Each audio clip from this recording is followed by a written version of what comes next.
Hoje eu vou conversar com vocês sobre o livro Médico de Homens e de Almas, da Taylor Caldwell, A História de São Lucas. Este livro aqui eu li em junho, é um livro que estava na minha lista de 12 livros para 2025. Eu recebi a indicação deste livro aqui, um comentário lá no Instagram, a Nice, que me indicou. Eu vou deixar o Instagram dela aqui abaixo, na descrição deste vídeo. Eu deixei ele salvo na minha lista de desejos lá da Amazon e ganhei de presente de aniversário do meu marido.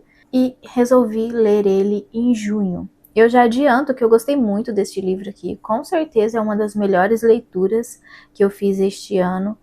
Entrou para minha lista de livros favoritos e é o livro favorito de muita gente também. Toda vez que eu colocava foto dele lá no Instagram, alguém respondia dizendo que é o livro favorito ou que leu 2, 3 vezes. Tem relatos muito bonitos a partir da leitura deste livro aqui, que é uma biografia romanceada de São Lucas. Eu vou falar um pouquinho da escritora. Hoje poucos conhecem o nome dela, mas ela foi uma das escritoras mais lidas do século XX. Jeanette Miriam Taylor Caldwell nasceu em 7 de setembro de 1900 em Manchester, na Inglaterra. Emigrou para os Estados Unidos com a família ainda criança, passou por muitas dificuldades financeiras e muitos desafios pessoais. O seu pai faleceu logo após a chegada deles, da família, aos Estados Unidos. Dizem que ela começou a escrever ficção aos 9 anos de idade. O primeiro livro que ela escreveu foi aos 12 anos, embora ela tenha publicado este livro somente em 1975. Ela serviu na Marinha, trabalhou como funcionária pública, teve um primeiro casamento, se divorciou. Seu segundo marido foi Marcus Rybak. Juntos escreveram alguns livros e ele contribuiu para a escrita deste livro aqui, com pesquisas, leram vários livros juntos, viajaram para a Terra Santa. E este livro aqui demorou 46 anos para ser escrito. O seu primeiro livro publicado foi Dinastia da Morte, em 1938, um romance escrito em colaboração com seu marido, Marcus Rybak. E esse livro foi um sucesso de vendas, o que deu início à sua carreira de autora. Médico de Homens e de Almas, como eu disse, levou 46 anos para ser escrito e foi publicado em 1959. Aqui é a história de São Lucas, ela escreveu em forma de romance, uma biografia romanceada da vida de São Lucas. São Lucas, que foi o evangelista. Então aqui nós temos um trabalho de muita pesquisa. É uma obra comovente, fala sobre a conversão, a vocação e a missão de Lucano, que é como ele é tratado aqui dentro do livro. Aqui mostra a ciência e a fé e como São Lucas descobre o verdadeiro sentido da sua vida ao seguir Cristo. Os livros mais famosos da autora são Médico de Homens e de Almas, que é a história de São Lucas, O Grande Amigo de Deus, que é focado na vida de São Paulo, Os Servos de Deus, A Terra de Deus e O Pilar de Ferro, que fala de Cícero. A fé católica influenciou muito a sua formação inicial, ela tinha profunda formação cristã e valores morais conservadores. Alguns diziam que ela transitou ali entre outras crenças em alguns períodos de sua vida, mas que ela faleceu professando a fé católica. Ela acreditava que o homem moderno perdeu a sua ligação com Deus e isso era a causa de muitos males, morais, espirituais, sociais. Em entrevista, ela disse que escrevia sob o ditado da consciência e alguns dos seus livros eram como orações escritas. E alguns diziam que ela era uma romancista cristã. Alguns leitores dizem que Deus é o verdadeiro protagonista das obras de Taylor Caldwell, mesmo quando ele parece ausente. E um pouco disso nós vemos aqui neste livro. Lembrando que este é o primeiro livro que eu leio da autora, eu pretendo ler outros livros dela também. E agora eu vou falar um pouco aqui sobre o livro, sobre a história de São Lucas. E o que a gente sabe sobre São Lucas é que ele é o evangelista e autor do Atos dos Apóstolos. Mas quem foi São Lucas antes de escrever o Evangelho? Como que foi a sua história? E é isso que nós vemos aqui, escrita de uma maneira muito bonita. Esse romance aqui é ao mesmo tempo literatura histórica com reflexão espiritual e um testemunho de fé. A autora recria a vida de São Lucas com base em registros históricos na cultura greco-romana e dados bíblicos. O estilo é contemplativo, com descrições ricas e com diálogos que revelam a busca interior por Deus. Lucas, ou Lucano, como ele será tratado aqui, ele nasce em uma família culta e pagã na cidade de Antioquia, então ele tem origem grega. Ele é filho de Enéas, um escravo liberto, e de Íris, uma mulher de beleza sem igual, que também é uma escrava liberta. Enéas era um guarda-livros, um arquivista, né? Ele registrava os acontecimentos. Era costume naquela época, né, encher a taça de vinho e derramar um pouquinho em libação a algum deus. E Enéas, o pai de Lucano, fazia isso em libação ao deus desconhecido. E Lucano, com apenas 10 anos, quando via isso, enchia os olhos de lágrimas. Ele se emocionava por ouvir o nome de Deus. Então ele ouvia histórias sobre o Deus dos judeus, o Deus desconhecido, o Deus sem nome, e isso despertava o seu interesse, ele já acreditava em Deus. Enéas trabalhava para Diodoro Cirino, que era um militar e tribuno romano, um homem muito justo, que se preocupava muito com o futuro de Roma. Diodoro era casado com Aurélia, o perfeito exemplo de matrona romana, e ele era pai de Rúbria. Rúbria sofria de uma doença, que é dita aqui pelo médico da família, que era a doença branca. Os sintomas descritos aqui no livro se aproximam do que hoje nós conhecemos como lúpus.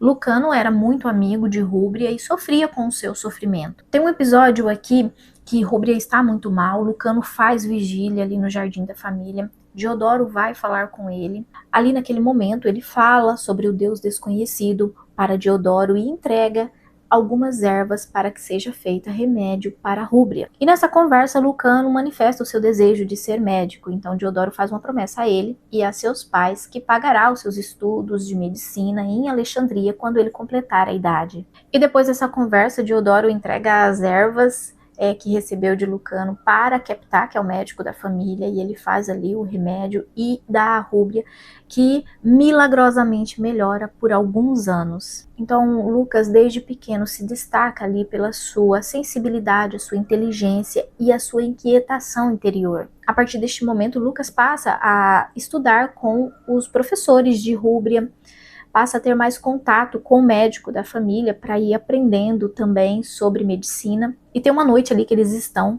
no jardim, ele e o médico, e eles veem a estrela que anuncia o nascimento de Jesus. E Keptá conta a ele sobre a profecia, né, sobre a vinda do Messias. Passa-se alguns anos, a doença de Rúbria volta, Lucano também perde o seu pai. Logo em seguida ele perde Rúbria, que é o grande amor da sua vida, e ela falece nos seus braços, e a partir deste momento ele se revolta contra Deus. Ele acredita em Deus, mas ele diz que Deus é quem causa o sofrimento às pessoas, e ele quer se tornar médico para livrar as pessoas do sofrimento causado por Deus. Depois, Diodoro fica viúvo no parto de seu filho, e aqui Lucas demonstra sinais de que é um escolhido por Deus, apesar do seu coração endurecido. E Keptá acreditava na conversão de Lucano, acreditava que ele era um escolhido, e não sempre estava contando histórias, falando de Deus para ele. Diodoro, pai de Rúbria, se casa com Íris, a mãe de Lucas, e aqui nós ficamos sabendo que eles, né, se amam desde a juventude. Então Diodoro passa a ser o pai adotivo de Lucas. Gente, eu vou ficar aqui falando Lucas e Lucano, é a mesma pessoa, é porque a gente sabe que é a história de São Lucas, mas o livro inteiro ele é tratado como Lucano, então eu vou ficar aqui nessa confusão de nomes, mas é a mesma pessoa. Ele vai para Alexandria, forma-se médico, mas percebe que só curar corpos não é o suficiente. Ele sofre com a dor humana, com as injustiças, com o sofrimento dos mais pobres. Ele sente falta de algo, uma verdade maior, uma cura mais profunda, e isso fica nítido. Porque ele está cumprindo a sua missão ali, ele está levando o remédio para quem sofre, né? Ele está curando as doenças das pessoas, mas ele está inquieto, ele se sente vazio. Além do Keptá, ele teve outros mestres e amigos. O Cusa, que foi o seu professor, né, antes dele ir para Alexandria estudar como médico, e ele também o acompanha em Alexandria, e é um personagem engraçado aqui da história, tem uns momentos bem engraçados de Cusa, principalmente quando ele fica bravo. E tem também José ben Ganiel, que é muito importante também na vida de Lucas. Todos eles contam histórias sobre o Messias, sobre o Deus desconhecido para Lucas. E ao longo aqui da narrativa, ele passa por tragédias, humilhações, decepções, mesmo discordando de seus amigos. Toda vez que ele ouve falar o nome do Messias, o seu coração se inquieta, porque ele busca resposta para esse vazio interior, ele busca respostas ao sofrimento humano. Depois, através de José ben Galiel, ele conhece Sara, uma jovem também muito bonita. Ele se apaixona por ela, ela por ele. Mas ele sabe que não vai se casar, porque desde jovem ele fez o voto de castidade, né? O voto perpétuo, o voto de celibato. Então, depois de formado médico, ele volta para Roma, onde sua mãe está morando. E um pouco antes dele voltar para casa, Diodoro falece. E é mais uma dor, mais um sofrimento para Lucas, que considerava muito Diodoro, que era um homem muito bom, um homem justo. E por ele ser muito bom e justo, ele tinha o respeito de Tibério César, que era o imperador de Roma. E por esse respeito que César tinha a Diodoro, ele oferece o cargo de médico a Lucas para ele trabalhar em Roma. Mas Lucas rejeita, ele quer ser médico dos pobres. Então ele prefere ficar viajando e curando as pessoas por diversas cidades sem cobrar nada. E aqui nós acompanhamos a viagem de Lucas de cidade a cidade e nós vemos muitas curas.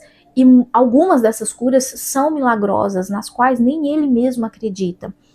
Algumas dessas curas não são apenas do sofrimento do corpo, mas do coração, da mente, da alma. E nisso aqui nós vemos a manifestação de Deus, apesar da revolta de Lucas. Deus não abandona ele em momento algum. E em uma de suas viagens ele conhece Ramo, que está sendo vendido como escravo. E quando ele olha para Ramo, ele sente algo diferente ali.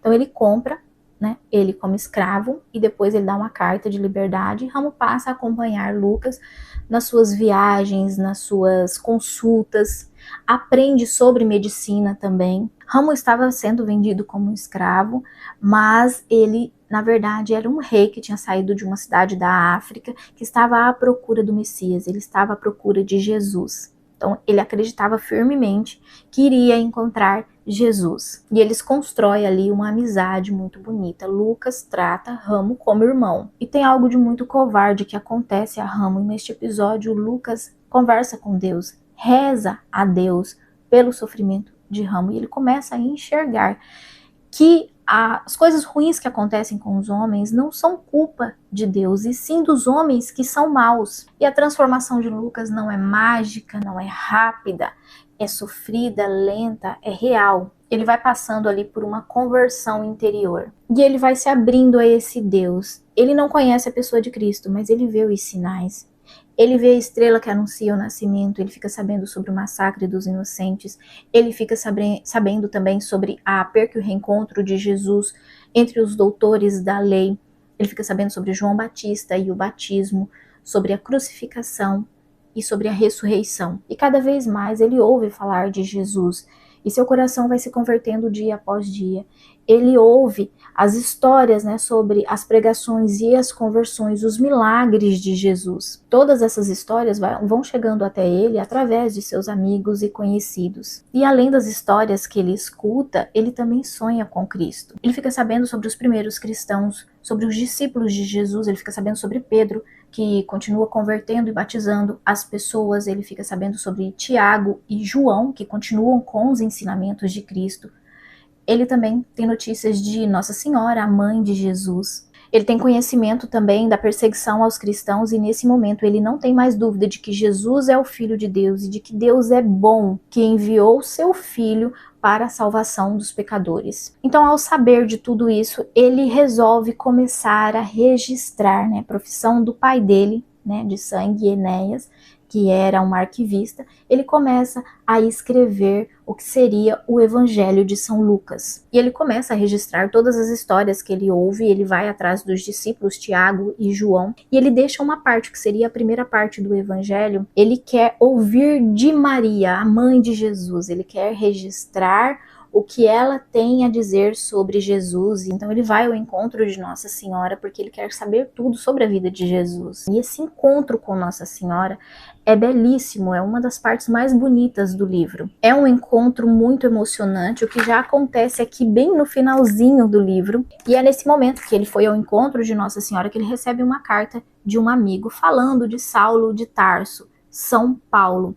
Nesse momento, São Paulo já se converteu, está indo à procura de Pedro para poder ser batizado, está só esperando a volta de São Lucas, né? E não fala aqui, mas a gente sabe que São Lucas tornou-se discípulo de São Paulo, eles vão receber o batismo e as instruções de São Pedro, né, para seguir com a missão deixada pelo Filho de Deus. E aqui começa a igreja primitiva. É um livro muito bonito, eu me emocionei em algumas partes aqui. A primeira parte do livro ele é dividido em 3 partes. Eu coloquei esses post-its aqui. A primeira parte do livro, as coisas acontecem mais rápido. E eu imaginava que esse encontro de São Lucas com Nossa Senhora fosse acontecer mais rápido também, né? Pela metade do livro. E não, ele acontece lá no finalzinho, é onde nós ficamos sabendo também de São Paulo. Então, no finalzinho que tem o encontro, que é lindo, belíssimo, de São Lucas com Nossa Senhora. Não é um livro parado, uma história cansativa, não. É que ele é mais sobre São Lucas mesmo, né? É a biografia de São Lucas. Eu que imaginei que Nossa Senhora fosse aparecer aqui na metade do livro, e não, é somente no final mesmo. E é um livro muito bonito, cheio de reflexões sobre a dor, sobre a providência divina, sobre o amor ao próximo, sobre a caridade, o perdão, a salvação. E aqui mostra que Deus está sempre presente mesmo quando ele não é reconhecido. E que São Lucas, hoje ele é um santo, mas ele foi um homem comum, com todos os dilemas humanos. Lucas aprende e nos mostra que o remédio não está apenas nas ervas, mas principalmente na presença de Cristo que cura a alma. Aqui é um romance que ensina sem moralismo. Ele emociona, mas sem apelação. E ele nos conduz à fé com beleza e profundidade. E aqui nós vemos que Deus prepara os corações mesmo antes de um encontro direto com Cristo. Esse livro aqui é um convite a conhecer o Evangelho da vida de Jesus Cristo por um de seus mensageiros, que é São Lucas. Como eu disse, é o primeiro livro que eu li da autora e eu percebi uma característica na escrita dela, que ela é bem detalhista, ela descreve muito, ela exalta a beleza, não só das pessoas, mas dos lugares, das casas. Você se sente ali no ambiente. E ela faz inúmeras descrições sobre os lugares, o amanhecer e o pôr do sol. E eu gosto desse tipo de escrita. Então eu gostei muito da escrita da Taylor Caldwell. Então, Médico de Homens e de Almas entrou aí para minha lista de livros favoritos. É uma experiência de fé através da literatura. Me conta aqui se você já leu este livro. Se não leu, considere colocar aí na sua lista, porque é uma leitura que vale muito a pena. Eu espero que você tenha gostado deste vídeo falando sobre a minha experiência de leitura com este livro aqui. O link do livro está na descrição do vídeo, assim como o meu link da Amazon, a minha lista de desejos, o link das editoras parceiras onde você tem cupom de desconto.